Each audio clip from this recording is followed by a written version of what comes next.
Gracias, presidente.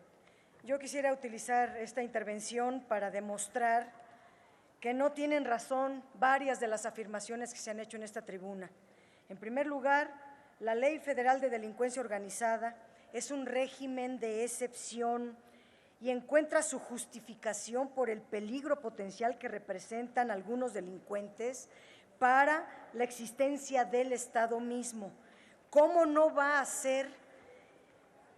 a poner en riesgo al Estado si de 2014 a 2018 9,000 empresas facturaron operaciones simuladas que realizan 8 millones de facturas falsas que suman 1.6 billones de pesos, dando una pérdida fiscal casi de 400,000 millones de pesos?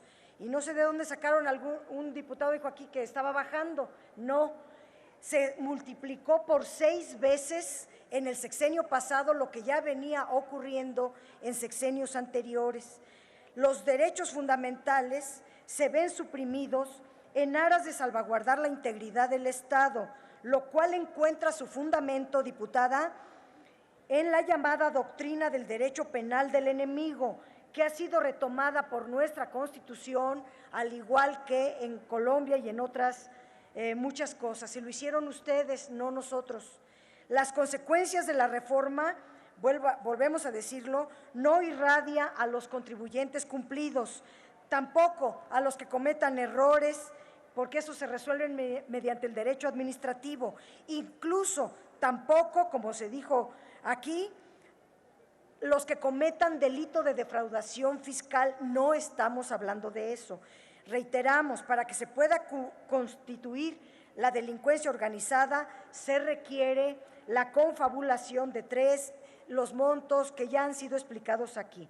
Pero alguien dijo que no cubría los requisitos de proporcionalidad cuando estos están aprobados por la Suprema Corte de Justicia de la Nación, están dicho en 4 características y este conjunto de leyes cubre esos 4 requisitos. Primero, tiene un fin constitucionalmente válido en términos del 31, fracción cuarta de nuestra Constitución, y léase la identificación de una finalidad constitucionalmente válida emitida por la Corte. Segundo, es una medida idónea, puesto que aunque se hace uso del derecho punitivo y del régimen de excepción del derecho penal del enemigo, la medida es castigar a estos delincuentes que, al ser aprobada esta norma, tendrá un efecto disuasivo y al ya no cometerse el sistema delincuencial, entonces habrá una mejora considerable de la recaudación fiscal.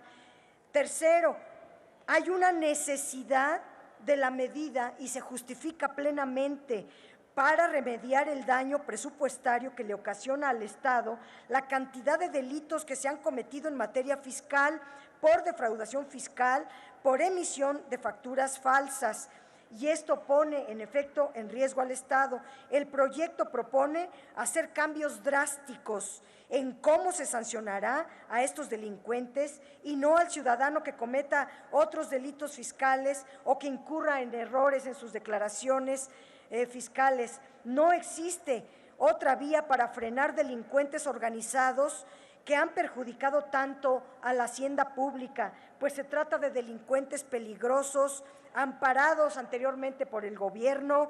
Una norma light, una norma débil, no es efectiva para disuadir estos comportamientos, menos aún para sancionarlos y para erradicarlos. Cuarto requisito, la Constitución, para el constituyente permanente, prefirió la existencia de principios democráticos, republicanos, antes de premiar, de solapar a delincuentes peligrosos. De ahí la proporcionalidad de la medida, que se encuentra plenamente justificada constitucionalmente en los artículos varios, el 16, el 18, el 19, el 20, del apartado B de la Constitución de la República. Aquí se nos ha dicho que no sabemos, que tenemos confusiones conceptuales, que son aberraciones como la de Víctor Manuel López Gachús, que creó una red de 400 empresas fantasma utilizadas por Javier Duarte de Ochoa para desviar recursos públicos de Veracruz y financiar las campañas de su partido político. ¿Esto es un despropósito? ¿Esto es una aberración? ¿Esta es una confusión conceptual? No.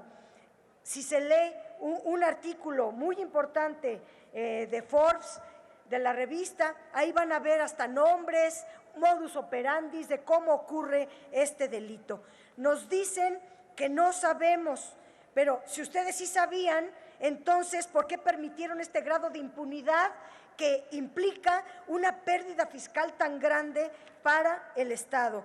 Desde luego que por eso nuestro país es considerado uno de los más ineficientes de América Latina, por su frágil capacidad recaudatoria, que los contribuyentes aportan apenas un 8.5, 11% del Producto Interno Bruto. Concluya, y ha venido diputada a la baja.